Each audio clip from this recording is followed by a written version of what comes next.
made the first offer for appointment as a judge of the Gujarat High Court in 1996. However, since my parents were fairly old, I was not in a position to shift to another state. The offer for judgeship was subsequently made by Chief Justice A.S. Anand and Justice S.P. Bharucha for the Delhi High Court, which I did not accept for certain personal reasons. In December 2006, Justice Y.K. Sabharwal, the then Chief Justice, called me to his chambers and said that my colleagues and I feel that a time has come when you must only plead and not draft and file any longer. At that time, there were no women senior lawyers designated by the Supreme Court. I did have some apprehensions about the move from advocate on record to senior counsel. Nevertheless, I applied for designation and got designated on 7th August 2007. The move from the bar to the bench took place more recently, that's in 2018 April. On 8th January, when the offer was made for elevation, even though it was for a tenure of about 3 years, I readily accepted the same. Providence, in its wisdom, charts out our destinies, which we accept with benediction, humility, and respect. Since I was the first woman to be appointed as a judge of this court from the bar, I certainly felt a special responsibility, since I felt that the way I conducted myself as a judge should pave the way for more women to be appointed as judges of this court from the bar in future. The transition from the bar to the bench was smooth in terms of being conversant with the practice and procedure of this court, since I had been practicing in this court for almost 3 decades. I was told by one of the senior judges when I assumed office that it normally takes a judge from the high courts about 6 months to familiarize themselves with the practice and procedure of this court. Luckily, that was not an issue which I had to encounter. However, what I found quite overwhelming and daunting was the sheer volume of cases which a judge is required to deal with on a weekly basis. During the first few months, there were Mondays, I remember when I had sat with Justice Nariman, that we had 68 matters on a Monday, with another 15 cases coming in the supply list, which would be late the previous night. Over a period of time, one learned to deal with the enormous pressure of work. Given the great increase in the number of filings, I do feel that a disproportionate amount of time of a judge is consumed in wading through hundreds of SLPs in a week, and sometimes it becomes a struggle to find adequate time to work on one's judgments. I think at some point of time, the filings would require to be screened, as a large number of matters are purely speculative in nature.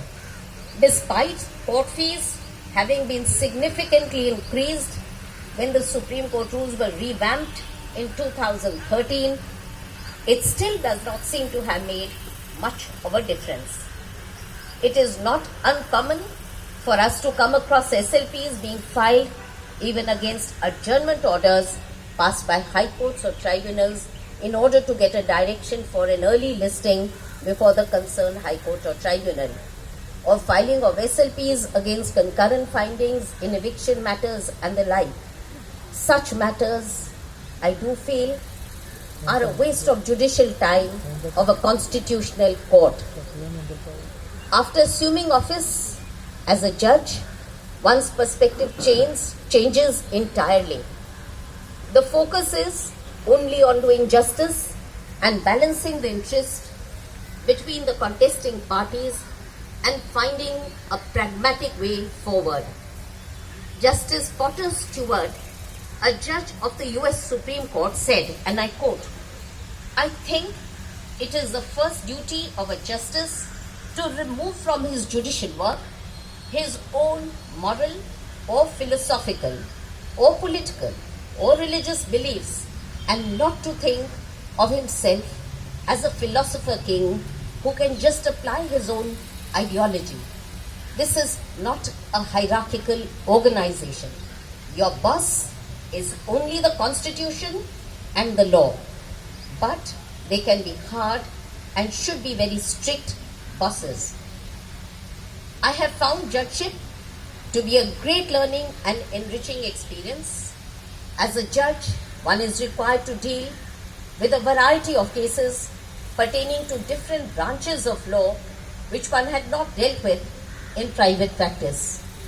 However, one learns as one goes along from colleagues at the bench, submissions made by counsel, one's own research and understanding of the law. Dispensing justice has certainly been a greatly fulfilling experience. A judge gets a great sense of satisfaction when a long-drawn litigation is brought to a close or relief is provided to the voiceless or underprivileged sections of society. Within 3 months of my elevation, I got the opportunity of being a member of the Constitution Bench, and the most moving moment was on 6 September 2019 when the judgment was delivered by the Constitution Bench in the LGBT case. As the judgment was pronounced that consensual same-sex relationships amongst adults was not a criminal offense, the emotion which swept through the courtroom was indeed quite overwhelming. We saw the affected parties break down with joy and relief, since it gave a legal legitimacy to their relationships and acceptability to their families, many of whom were present in the court. During my tenure as a judge, I have forged new friendships with my colleagues on the bench. I would like to take this opportunity to thank all my colleagues on the bench with whom I have sat at various stages of my judicial career, from whom I learnt the importance of maintaining a good judicial temperament, which I think is very necessary to draw the best from the bar. It is necessary to inculcate a good work ethic in the office of delivering judgments within a reasonable period after the hearing is concluded. Even though in some matters bench partners sometimes have divergent views on a particular issue or a different perception, but we all recognize the importance of remaining collegial and respect each other's views. All of us appreciate that this institution we serve is far greater than the individuals who compose the court's benches at any given point of time. My message to the younger members of the bar is to inculcate a good work ethic by discharging the work which comes into your hands with dispatch and promptitude. Work well done will grow and regenerate. It is necessary to keep yourselves apprised of the latest decisions of the court to enable you to represent your clients effectively. On the issue of gender representation of women and affirmative action to ensure diversity on the bench, in my opinion, there will be enough women in the judiciary when the distinction between a male judge and a female judge no longer exists. This will happen when more and more women actively practice and are elevated to the bench on the basis of their competence and merit. I do not believe in representation being merely symbolic on the basis of our gender. We do not want meritless tokenism. I believe in meaningful gender parity and not symbolic parity. Judicial work requires a tremendous amount of dedication, hard work, and legal acumen in comprehending the issues raised and deciding it in accordance with law. When I joined the profession in the early 1980s, there were very few women in the legal profession and were practicing mostly as advocates on record in the Supreme Court. I have seen a much greater growth of women in the legal profession, particularly since the opening up of the economy in the 1990s, which threw up various career options and reduced the gestation period for a person to become financially solvent. Despite the relative gains which women have made in the last couple of decades, there are still significant gaps and disparities which are probably attributable to being late entrants in the profession and partly due to tenacious cultural and social barriers. The first woman to be elevated as a judge of this court was in 1989 when Justice Fatima Bibi was appointed. After that, one woman judge was regularly being appointed to the bench in the Supreme Court till 2018 when there were three women judges who were adorning the benches of this court. I believe that the numbers will grow as more and more women actively pursue a career at the bar. Society as a whole benefits immeasurably when gender diversity is found even on the bench. Alvin Rubin, a judge of the U.S. Supreme Court, of the U.S. Court of Appeals, described women's participation in the judicial system as a distinctive medley of views influenced by differences in biology, cultural impact, and life experience. The biggest challenge which I find that women lawyers face is maintaining a work-life balance.